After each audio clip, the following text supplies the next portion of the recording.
He's a fantastic player. ምናልባት ይህንን ቃል ገና በለጋ ዕድሜው መጠቀም ተቸኮለ ሊያስብል ይችላል።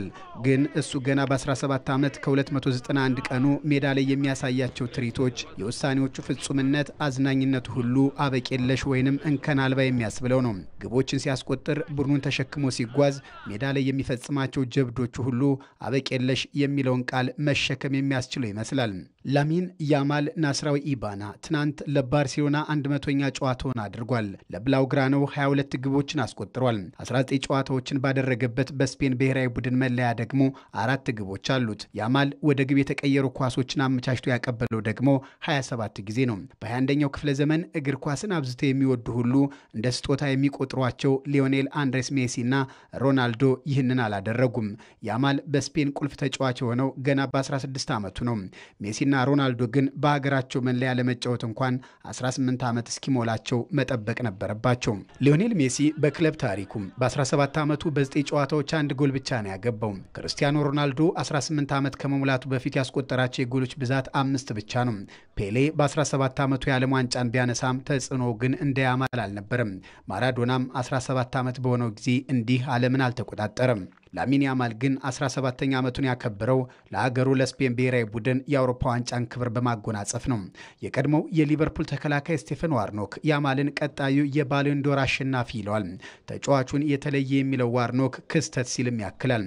የያማል አባት ሞኒር ከሞሮኮ እናት ሼይላ ከኢኳቶሪያል ጊኒ ለሰማዩ ከቀረቡ የአትላስ ተራሮች ስር የመሰረቱት ትዳር ያማልን ፈጥሯል። በሞሮኮ ኑሮን መቋቋም ቢያቀታቸው ወደ ስፔን ፈልሰው በዚያች ሀገር መኖር ጀመሩ። ላሚን ያማልም በዚያ ተወለደ። የያማል አባት ሞኒር ለእግር ኳስ የተለየ ፍቅር ነበራቸው። ያማል እንደተወለደም ዓላማቸው ስመጥር ተጫዋች ማድረግ ነበር። ጥቂት በጥቂት እያደገ ኳስን እየተለማመደ 7 ዓመት ሲሞላውም ባርሴሎናን ተቀላቀለ። ለወትሮም ለሞኒርና ሼይላ የያማል ኳስ እንዲጫወት መፈለግ ኑሮን የማሸነፊያ መንገዳችን ይሆናል ብለው ነበርና ህልማቸውም እውን ሆነ። ገና በ17 ዓመቱ እሱ የተሳተፈባቸውና ሜዳ ላይ ያሉ ትርኢቶች ሁሉ ዋና ገጸ ባህሪ ለመሆን በቃ። ትናንት ባርሴሎና ከኢንተር ሚላን ባደረጉት ጨዋታ ቲኤንቲ ስፖርት ላይ ሲተነትን የነበረው አሊ ማኮስት በህይወቴ 45 ደቂቃን እንዲህ እንደ ያማል አንድ ተጫዋች ሲቆጣጠረው አላየሁም የማይታመን ሲል ገልጾታል። ኢንተር ሚላን በመጀመሪያዎቹ 21 ደቂቃዎች 2 ግቦችን አግብቶ ሲመራ ነበር። አንድ ምትሃተኛ ወጣት ልጅ ግን ባርሴሎናን ከጨዋታው ውጭ እንዳይሆን መለሰው። የላሚን ያማል እግሮች ከሶመር አቅም በላይ ሆኑ። አሰልጣኝ ሲሞኔ ኢንዛጊ ለያማል አድናቆት ቃል ሲያጥራቸው ተስተውሏል። እሱ በ50 ዓመት ጊዜ ውስጥ አንድ ጊዜ ብቻ የሚታይ ክስተት ነው ብለውታል።